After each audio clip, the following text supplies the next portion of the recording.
we need to work out how we use technologies like AI to build bridges and not burn them, right? And I think that how do we leverage those technologies for the betterment of the largest number of people possible? How do we keep people safe? This is moving faster than any of them have ever before and scaling out faster, touching more things more quickly than anything before. So I think we need to do all of those things much faster than we have before. The New Zealand Tech Podcast, brought to you by Gorilla Technology, proactive and strategic IT.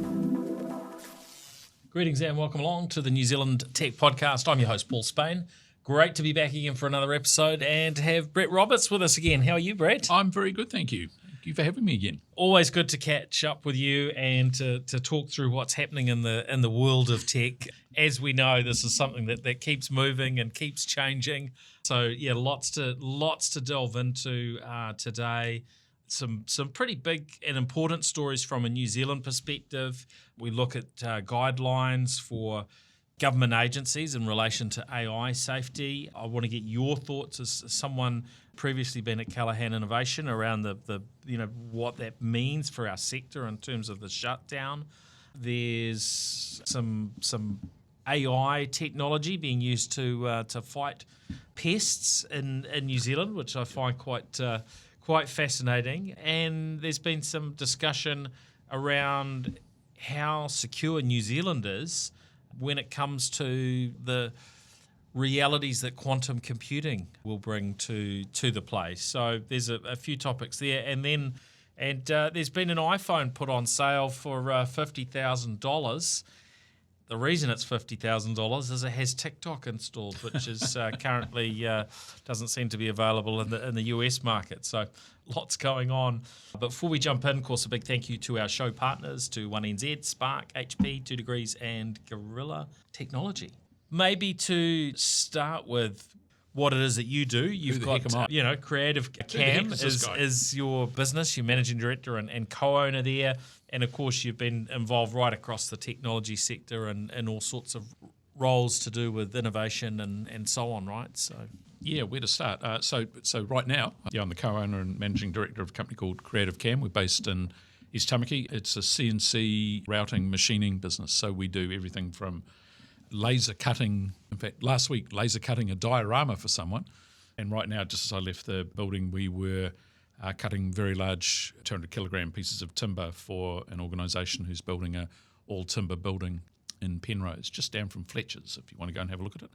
So yeah, interesting business. As you and I were talking about before we kicked this off, everything's bespoke, which makes things interesting. It's an interesting intersection of technology and big machines that would like to kill you. It's in a big, noisy factory. It's boiling hot in summer and freezing cold in winter. It's quite a different environment for someone who's spent most of his working life in an office, in an air-conditioned office. Yeah. And in fact, my first job while I was in my last year at high school was working in a factory out in South Auckland, and one of the things I promised myself is I would never do this again. So clearly I've broken my own promise to myself. But yeah, it's an interesting business, and with some really interesting customers. We do work for aerospace companies and large boat building companies, as I said, construction companies, signage companies, all sorts of folks.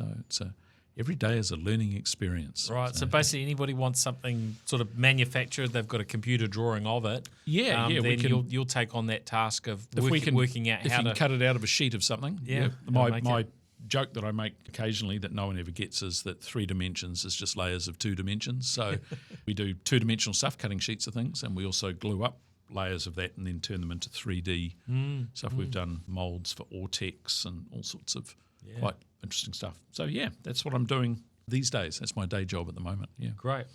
Now, as well as a range of other places sort of across the technology sector, Callaghan Innovation is somewhere you've I've spent about 5 years in total in 2 stints at Callaghan. So do you want me to kind of wax on about that? Well, yeah. Should we talk about where all that's at? Yeah, I'm really curious. And look, I've had little bits and pieces of dealings with Callaghan, but I think it varies across the broader sort of sector in terms of some people who have really sort of worked very closely with Callaghan, some that have received sort of grants and funding. And there's a fair bit of variety to the work that Callaghan's done. And So yeah, I'm really curious around your thoughts, and is the government on a smart track here, or are they way off from your perspective? So those are all excellent questions. So just a little bit of background for those who might not be all that sort of aware of Callaghan. So the organisation's, I think, 10, 11 years old, something like that, named after Sir Paul Callaghan, one of New Zealand's sort of preeminent scientists. And at its inception, Callaghan Innovation was something I've referred to it externally and internally at Callaghan as being somewhat Frankensteinian in its inception. So it was a bringing together of a variety of parts of the beast that existed at the time into one entity. And maybe the best way to think about it is that it was kind of tasked with doing I guess, three key things. One was being a conduit for government funding for early stage businesses, startups, that type of thing. So it was kind of a pipeline of funding. There's a team of people that work with businesses to help them with innovation, right? And innovation is one of those words that we go and stop 100 people on the street and ask them what it means. They'll have 100 different responses, right, or definitions of it. But the whole idea of New Zealanders have been kidding themselves for decades now that our number 8 mentality, and number 8Y mentality is what the world needs, and we're very good in invention, but we're not that good at innovation, commercialisation, and taking products to market, particularly exporting. And then the third part of that Frankensteinian beast was a number of scientists and researchers that came from various research organisations, government-run research organisations. And so Callaghan, for the last 10 or whatever years, has been an organisation you could go to access certain types of funding, to access business mentoring and advisory around getting better at innovation, around strategy and some other things, and to go and hire a scientist. If you wanted to hire someone wearing a white coat with a pocket protector who's an expert in high-temperature ceramics, for example, that was the place to go. And one of the challenges that it had was that that's a very interesting beast of things to bring together. You've got this pipeline of money from the government that you're trying to get out there in the smartest way possible. You've got all of these very clever, I've worked in the business innovation advisory team there, and those folks are some of the most experienced, smartest people I've ever worked with, all of whom have either run their own businesses, certainly worked in senior roles in business, really sharp folks that could be working at any of the large advisory firms or whatever. And then you've got these literally world-class scientists. And so from the point of view of setting goals, strategy and direction, it was always sort of pulling against itself. I think that was part of the challenge. Yep. So this move now to disestablish Callaghan, I think, is it a good move or a bad move? I think time will tell. I, as anyone that knows me well, will tell you I haven't always been a great fan of Judith Collins' politics and some other things, but I think having the wherewithal to make a call and something had to change, something had to give across the entire sector, and I think I'll absolutely give them the benefit of the doubt and the time to see if these changes make a difference. So I think that's a good thing. There's been a lot of playing around at the edges over time in the entire ecosystem. I think one of the biggest challenges Callaghan ran into, to be honest, from the point of view particularly of funding, is that the organisation was working with some of the fastest moving, highest risk businesses in New Zealand, right? And the money and the funding for the entire organisation is coming from the most risk-averse organisation in the country, and that's the government. And where those two things touched, there were sparks. And I know in my first stint at Callaghan, which I spent about, I think, a year, if that, the bureaucracy drove me insane. There was a lot of effort that went on internally at times just to make sure that the leaders of the business never turned up on the front page of the Herald or the Dominion Post, right? Whereas the reality is, of course, they're going to turn up. Some of these companies are going to fail. Some of them are going to receive funding and they're going to fail. Some of them are going to exit to overseas buyers. And so there's always, I think, the fact that I think initially it was run somewhat bureaucratically. When I went back for the second stint starting in early 2020, the organisation had quite radically transformed internally, and it felt a lot closer, a lot more like the businesses it was dealing with. It had done a good job of working out how to do the funding part, great work on the kind of the innovation, the advisory front, and the science part of it I never had too much to do with, so I wasn't too sure how that was kind of faring. But so there's been a lot of talk for quite a while around, would Callaghan continue as is, cease to exist, get rolled into, for example, NZTE? There's quite a bit of talk around that. So I guess the line's been drawn under it. I really feel for the folks I work with there. I think it's a terrible thing to go through. I'm sure they'll go on to great things, but it's a very difficult, uncertain time for them. But again, I think, good on the government for deciding to do something and not dilly-dallying around the edges of it, actually doing something tough, making a hard call. And so we'll hold them to account and we'll see how that plays out. But yeah, we need to do something. New Zealand's slipping behind on all the major innovation indices worldwide. We don't spend enough on R&D. We are not anywhere near as innovative as we should be. We're getting gazumped by other countries. And I think, interestingly, everything that Paul Callaghan said way back when, 10, 12 years ago, all still holds true. We need to come up with interesting, quirky, different businesses, and we prove we can do that. I worked obviously in the digital side of things, and you look at the businesses that have spun up in New Zealand, the Xeros and the Pushpays and others that have gone on to great things. We can do this. We just need to do more of this. Right? Yeah, and there's a big challenge for, as you say, governments that are very different, beasts than our fast-moving startups who are, one of the things is, hey, you go in, you fail fast, and so on, and the cultures aren't necessarily directly aligned. No, the cultures aren't. Or at all unaligned. And I mean, it's interesting. The digital thing is quite an interesting thing. I've talked to folks in government, traditional kind of bureaucrat types who don't have a lot of understanding of software as a service businesses, for example, and they really struggle with the idea of a low capital intensive business that's people intensive, that can scale globally relatively quickly, can generate vast amounts of money. Revenue-wise, and that are effectively talent-driven. They don't need cows, they don't need tractors, they don't need land. I've had those conversations with a few folks in government and some sort of lower-level political types, and they don't comprehend. It's not something that they can get their head around. So I think that's also been part of the challenge. I think some of the work that's been happening in that domain, not just with Callaghan, but elsewhere within government, if we look across the entirety of government, both sides of the House, all the minor parties, how many people can you name that have deep expertise in high-tech digital technology? Is it zero? I can't. I'm struggling to name someone. But the last person I could actually name is Maurice Williamson, and he's not there anymore. And even then, that was a little while back, right? Yeah. So I think that's a challenge. The areas that we need to move into, we don't have those folks running the show, but we do have lots of tourism people, and we have lots of dairy people, and we have lots of forestry people, and those folks. So I think we're part of the challenge. And again, I admire the government for stepping out and be willing to break some things to make some things. Part of the challenge is we just don't have the expertise at that political level, and I think that's holding us back.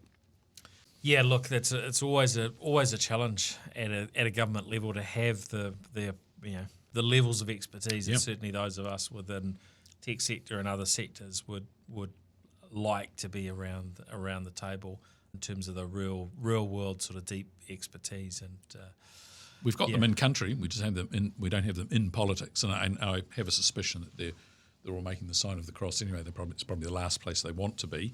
It would be anathema to the way in which a lot of them operate. But that's we need to figure out some way of joining those worlds together, right? Yeah.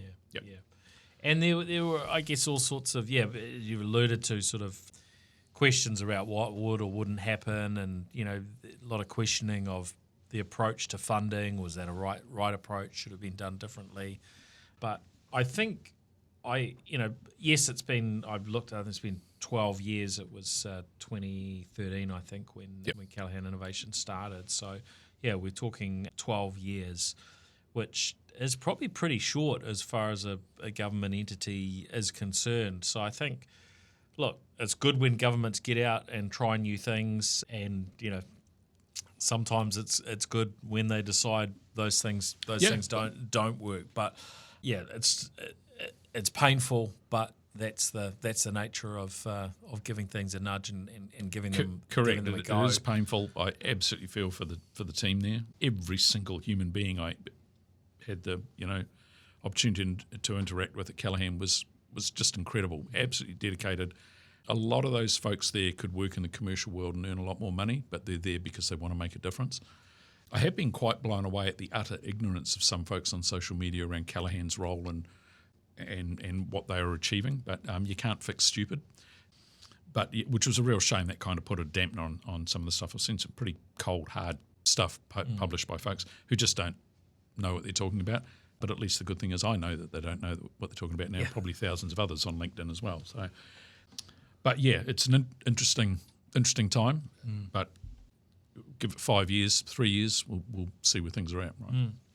Now, also for, in the government side of things, we've had the new set of guidelines issued for public agencies, government agencies, in regards to appropriate use of artificial intelligence. Now, there is really an emphasis on improving services, improving efficiency, but whilst also considering the challenges that come with leveraging artificial intelligence. And anyone that's spent any time utilising artificial intelligence will have seen, there's some pretty cool stuff, but there's hallucinations and false information and so on. And we're also well aware that whether it's government entities or commercial entities, keeping data private is a very challenging thing. Yeah, look, I think this is quite an interesting field, right? I was at Callaghan when ChatGPT was released, right? And quite quickly after ChatGPT kind of was publicly available, there was a document circulated across most of government, all of government, with the guidelines around using AI. And effectively, if I had to sum it up, it would be in one word: don't. Right? It was kind of like just right. And so again, I'm quite impressed that they're trying to work out what the middle ground here is and how do we utilise this technology. But I suspect the average person that hasn't worked in a government organisation doesn't understand some of the complexities of how those entities are held to account, what they mustn't do, data privacy and sovereignty. I am absolutely sure that at some point some bright spark will accidentally upload a spreadsheet with 150,000 names of people receiving benefits or doing something. Accidents will happen without a doubt, right?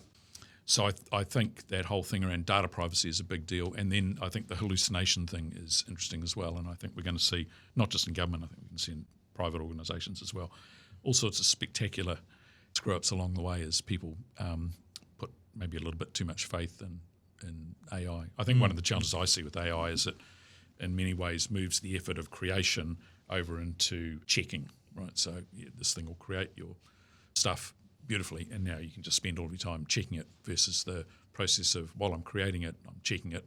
So once the output's created, I know it's probably right. So, I think there's a few issues that they'll run into, and particularly being government, the Official Secrets Act, the official the ability to have information, OIA, the Official Information Act. Yep. What happens when you're feeding stuff into an AI and someone asks how decisions were made? And it's all just a magical black box sitting on a server farm somewhere offshore, right?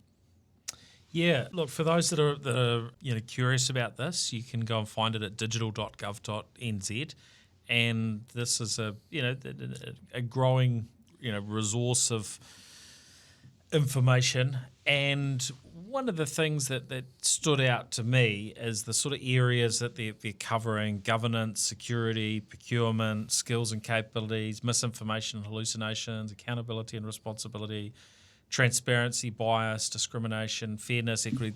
A lot of words thrown in there, a bit of a word salad. Yeah. But actually, when you break it down, these are very important areas to be considering. Correct. And it does actually look like a reasonably comprehensive set of work's gone on in the background. Now, this is just a starting point, right? So we're kind of, obviously it's not day one for generative AI, but it is a point where now there is some guidance that, on first look, I think, it considers really a lot of the key areas that you should be considering. And probably even those in business will find it interesting to have a look and see, well, what's the approach the government are taking? There's actually some real wisdom to I agree 100%. thinking here. And actually, interestingly, circling back to kind of where we started from, a lot of this work originally came out of Callaghan Innovation. So Sarah's son at Callaghan has been driving this. Stefan Korn, who's the CEO of Callaghan's been very passionate about this and driven this hard. Kevin Whitmore, there's a number of folks there that have been driving this, which I think is really good. And I think, honestly, I could say that the New Zealand government really front-footing this compared to some other governments. I think we are, at the sharp, pointy end of this. And some of the points you raised, the diversity, inclusion, some of the other things, are very, very important. And commercial organisations probably wouldn't necessarily care as much about those things or think about those things as much.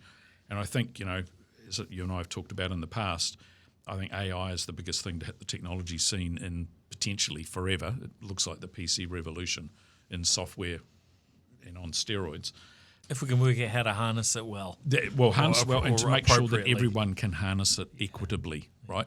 And in many ways, the revolutions that have come before, whether it's the PC or the internet, access to the internet, have not been available to everybody in an equitable fashion, right? So it'd be great if we didn't go and repeat some of those mistakes. And I think it's wonderful that the government are out there doing this stuff and thinking about this stuff early and deeply. I think that's important work. Good stuff. Look, yeah, I'm largely on the same page on these things, but I definitely see, and this isn't sort of specific to these guidelines that will be put out, but I definitely see a really interesting landscape when you look at globally the data that's sort of being picked up, be it surveillance footage, be it just massive amounts of data, and so there are those concerns around can we get it right? And looking through the guidelines, there's some pretty smart stuff in there that's good thinking, and I hope that we keep thinking about it, we keep talking about it, we maybe challenge some of the things that places that we've landed in the past, and there've been debates around police turning on sort of facial recognition technology and private organisations doing that, and what happens to the data and how long does it kick around for, and how could that get used in inappropriate ways in the future.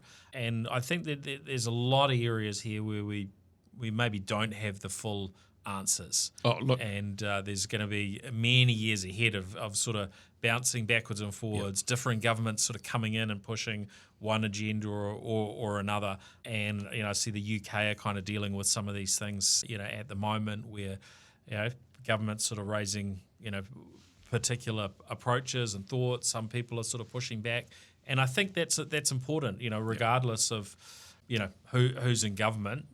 Governments have a kind of particular viewpoint and a name that doesn't. First job of government is to protect its citizens, right? Yeah. And I think it looks to me that's what's going on here. I think there's some interesting dynamics in this, right? So one is the law of unintended consequences. So as you say, there's vast amounts, huge, mind-bogglingly huge amounts of data being uploaded into these tools, right? For whatever purpose it might be today. If that data is available, isn't protected, whatever has gone places it shouldn't have gone, what are the implications of that? Frankly, I'll give you a couple of examples. So one is, I read a thing just yesterday that someone has worked out how to use an AI system to take photos of someone's iris, the coloured bit of their eye, and determine with 70 to 80% accuracy whether that person is male or female. Doctors don't know how it's doing that because doctors can't do that. So AI is doing something that a human can't. So the AI has figured some traits out, something, whatever it might be. What happens, for example, if we're uploading, retail facial footage somewhere and someone figures out a new algorithm or something? There's another, I remember reading several years ago, someone built an algorithm that can take off a single image and with similar accuracy determine your sexuality. Which is, I've made jokes in the past, is, here in New Zealand, someone would turn that into an app and it'd be you're a gay bro app at the barbecue, right? Everyone would laugh. In Russia or Uganda, that'd get you killed. So what might happen with that data, or what it might prove to be able or capable of being used for, we don't know yet, which is why we need to put guide rails in place. Now, one of the challenges with guide rails is that at the moment, the Microsofts, Amazons, X's, Twitters of this world are investing hundreds of billions of dollars, more than they've ever thrown at anything ever in the history of forever. They need to make a return on that. And if guide rails start getting put in the way of doing so, that will make them uncomfortable. And I think we will probably see some quite strong pushing / lobbying from those vendors to make those guide rails as wide as possible, because narrowing them extends their break-even point, right? And I think those two things will intersect. I think, and you're seeing it already, right? Particularly in the EU, they tend to be quite way ahead on this stuff. I think you will see more and more collisions between government trying to protect its citizens effectively, in a nutshell, and vendors trying to make shareholder returns. I think those two worlds have well and truly collided already, and I think that collision will intensify over time. Yeah, 100%. And we hope businesses do things for the right reasons, but we also know that the way chief executives are rewarded and varying people sort of within these organisations, they have a legal responsibility, the fiduciary duty to the shareholders, right?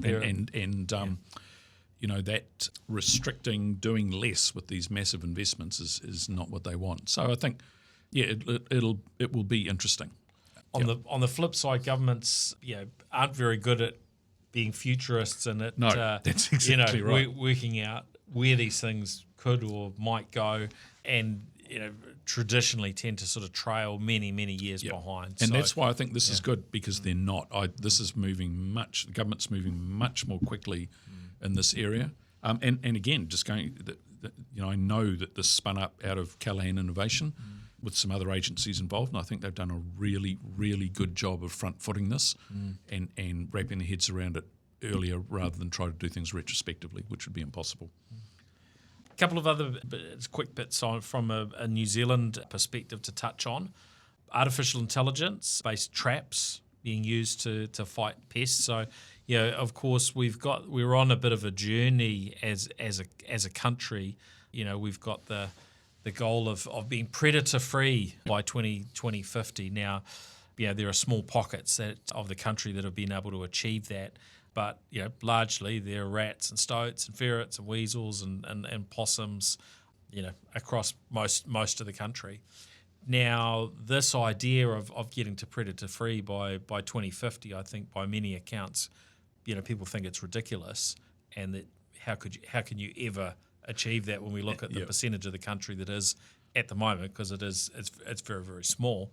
But when I think around, well, actually, if you want to find a way to do it, then technology is what you should lean in on. Yep, and look, this approach that they're doing with basically AI cameras to have Machine a look vision. and go, hold on, that looks like a possum.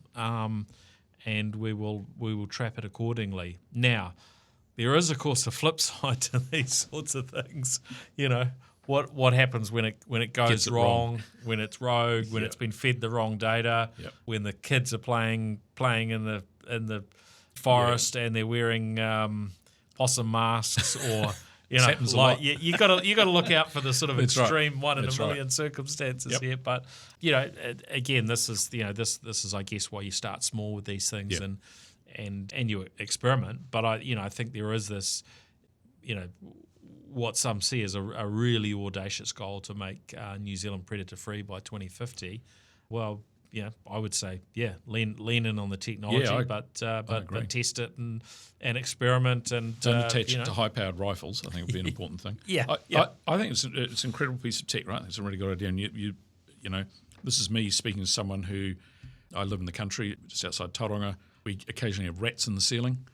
We have one of those CO2 powered traps in the ceiling, which makes the most spectacular sound at 2:37 a.m. if there's a rat up there. The whole house wakes up. It's spectacular. I sometimes drive up our road heading back from Auckland at night, and I've seen more than the occasional stoat or ferret. I'm not sure which one's which. Definitely some very large rats. There's a ton of them out there, right? And we're just one suburb away from Bethlehem and Tauranga, right? Deep, dark suburbia. So I think this is a very good thing. I think leaning into the technology makes a huge amount of sense. I think the machine vision capability is, improving exponentially. Things will go wrong, but I think it's great that we've got a very audacious goal, predator-free by 2050, and some incredible technology coming on stream to help with that, right? So it's all good. Should lean into it. Now, we occasionally lean into a conversation on quantum computing. you've come to the wrong place for me anyway. Which is what we expect to be, where the really next level of computing power that makes the level of computing that we normally have today look like child's Power play. and fear. That's right. And so one of the things that's been worked on, I guess, on an international basis is making sure encryption can deal with the quantum computing era. And so the standards underlying that have been in play, for some time.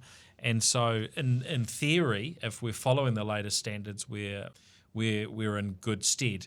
But it is a topic that those who need to think about this, our banks and government entities and so on, are looking at. And so it was interesting to see some coverage of this by RNZ and questioning how secure are we against quantum computing. And I think for government entities where they're getting pushed by government cybersecurity and data privacy guidelines.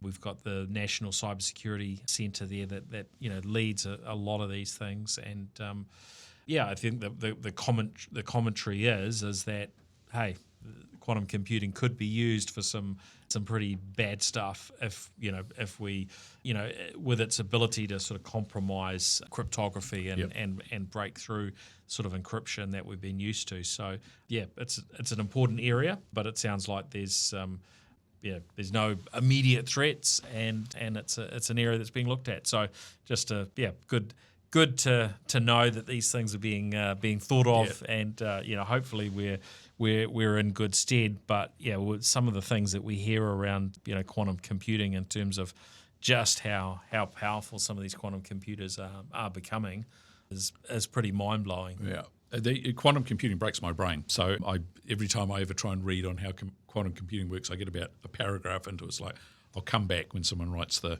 TLDR for it. But so this is an emerging threat, right? Without a doubt. Quantum computing and nuclear fusion, I've always put into the same bucket of it's about a decade away, right? Next year, it's still about a decade away. Fusion looks like it might be 9 years away now. I don't know, but it's getting closer. And I think the same applies maybe to quantum computing. I think one of the really important things to remember here, so without a doubt, the capabilities of quantum computing most definitely put most, potentially all of the current cryptography standards at risk. I just saw in that article that RSA was released 50 years ago. But I think there's another really important thing to understand here, which is the day that somebody has their banking password hacked by someone using a quantum computer, I don't know, whatever it might be, 5 years prior, the National Security Agency were doing it to, China. So whenever this does emerge to be a threat for the public, you can absolutely rest assured that governments have been doing it to each other for a very long time prior, right? They have much bigger budgets and are ahead of the technology curve. They can just throw money at something to drag that technology closer. So let's say this is 5 years away. Let's say it's 3 years away. There is some interesting stuff happening right now with the NSA and others. Interesting is a polite word for it.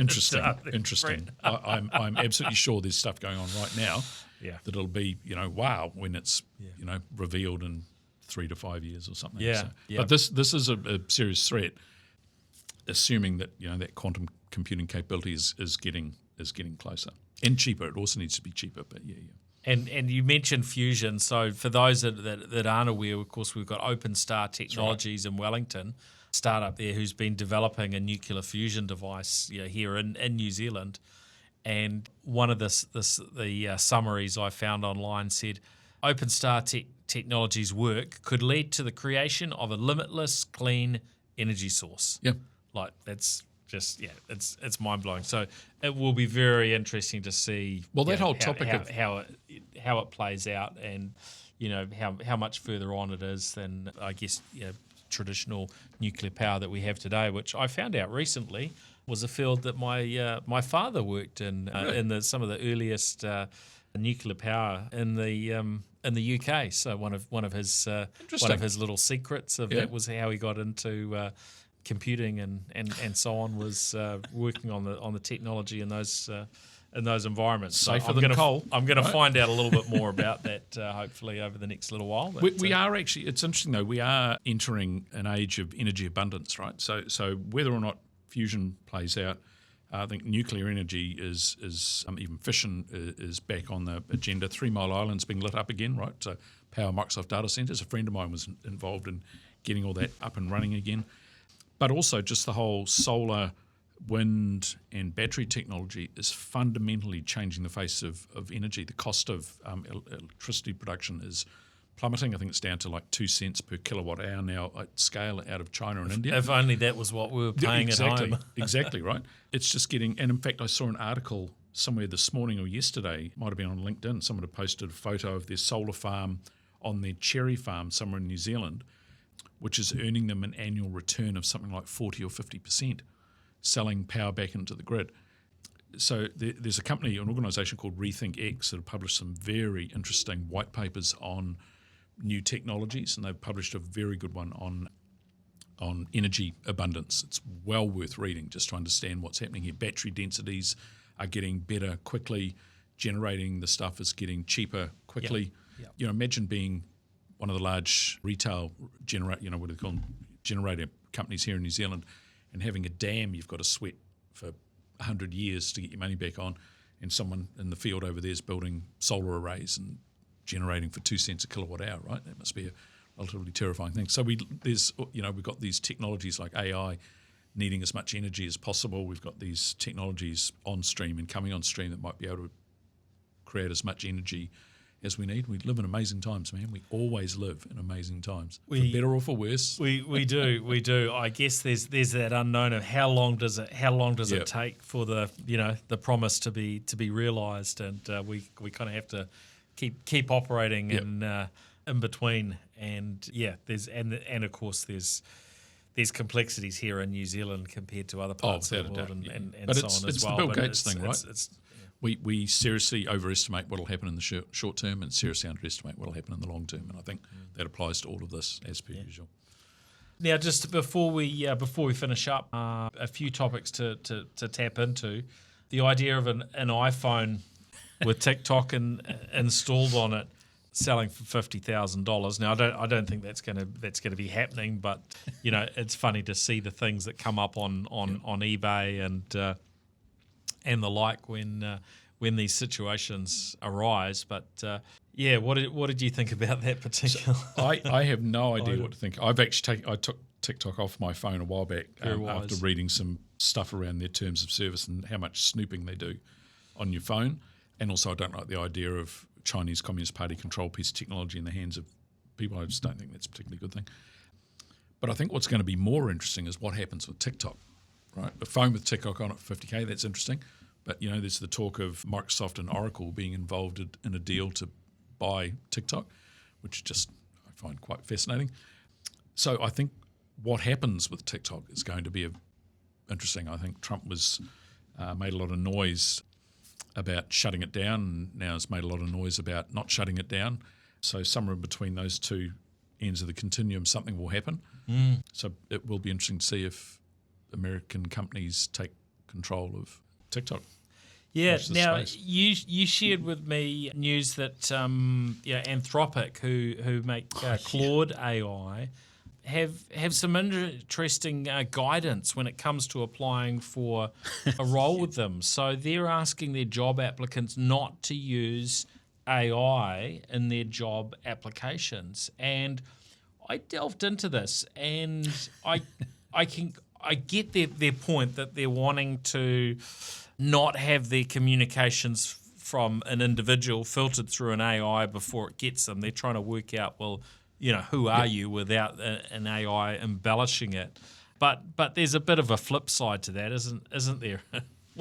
What did you think when you saw that? The reason I sent that link through is I just thought the irony was rich, right? I mean, that's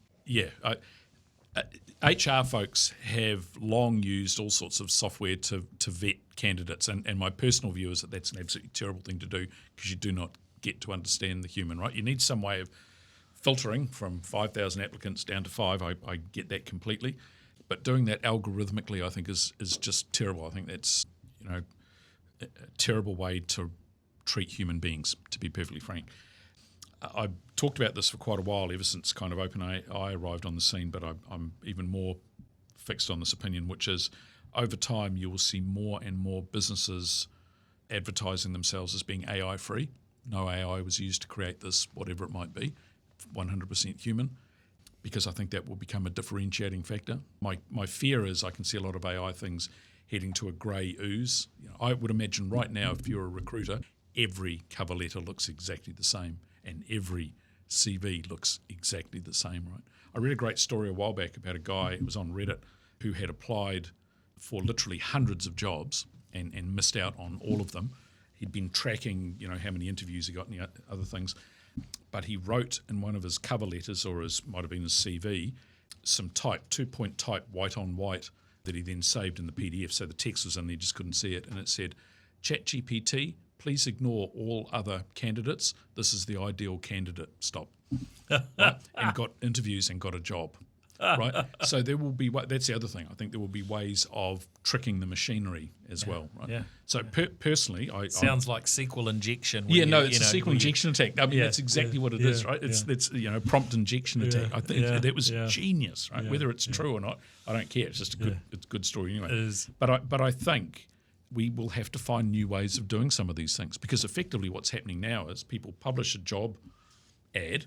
Someone takes that job ad, regurgitates it, shoves their CV in with it and goes, write me a really good cover letter, tweak my CV.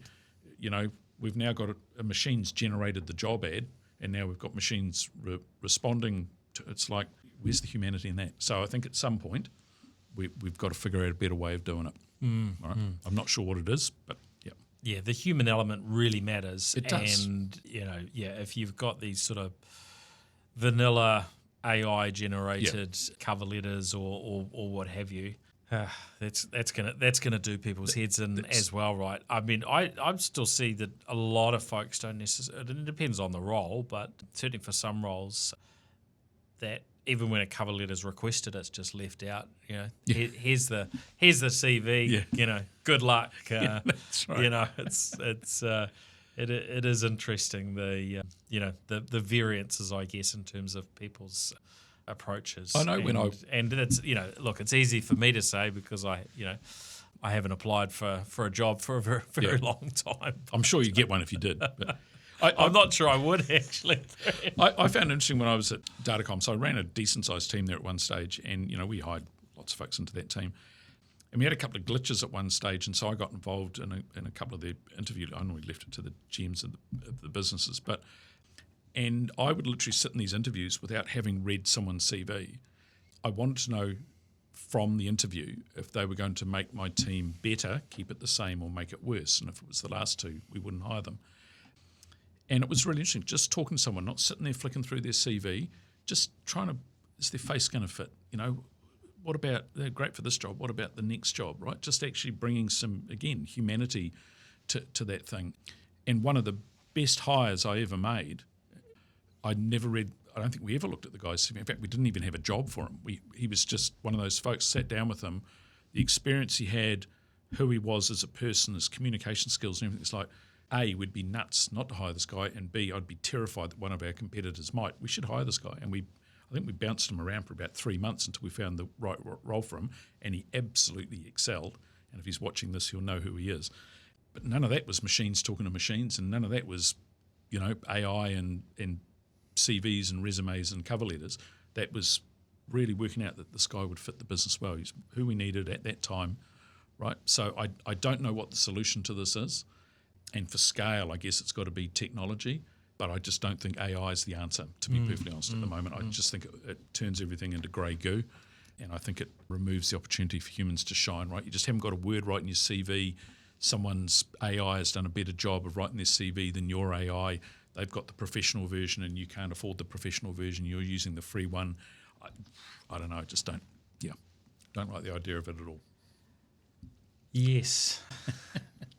Well, these are the times in which we live, and we have some very interesting times ahead as all of these things develop. And each of us have to make our own calls around. Hey, we're going to build a non-AI business, an AI business. Are we going to use AI, not use AI?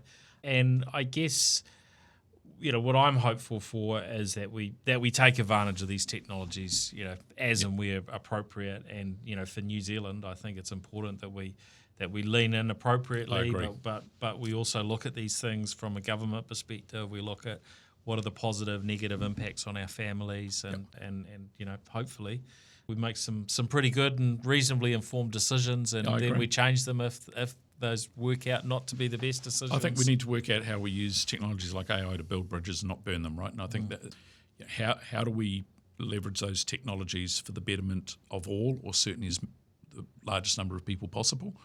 How do we keep people safe, particularly people that don't understand potentially what they might be doing? Yeah, and I think it's one of those classic things in the technology world of absolutely incredible technology with amazing potential, but also there's always a bunch of gotchas under the hood, right? This is moving faster than any of them have ever before, and scaling out faster, touching more things more quickly than anything before. So I think we need to do all of those things much faster than we have before, and I think that's the ongoing challenge, particularly for government, right, who operates at a certain pace. And again, going back to what I said before, actually I think they are to be commended for the work that they're doing, not just the work they're doing, which looks to be very good, world-class work, but the pace at which they're doing it and their ability to promulgate it and get it out there. I think they're doing literally a world-class job. I think it's fantastic. That's great. Yeah. Well, thank you for joining us, Brett. Been great to have your insights. There are a few more topics that we might have to hold off for another week, and we've got been playing with one of the newest HP laptops, their OmniBook Ultra Flip, which runs the newest Intel chip, and it's got its own AI capabilities built in, as everything does today. But we'll pick that one up on another episode. But of course, a big thank you for joining us. Really appreciate it. And also to our show partners, Gorilla Technology, HP, Spark, 2 Degrees, and 1NZ for keeping us rolling all these years. So, that's really appreciated. And we appreciate what they put into, really supporting the tech and the innovation ecosystems across New Zealand. And look, it's a tough economy at the moment. People are being hit hard, but I also see technology and the companies that are supporting of innovation, play a really key role in New Zealand's future. So, and they've been doing it for a long time, and kudos to them for doing so, right? Yep. Well, good stuff. Thanks, everyone. We'll catch you again on the next episode next week. All right. See you later. The New Zealand Tech Podcast, brought to you by Gorilla Technology, proactive and strategic IT.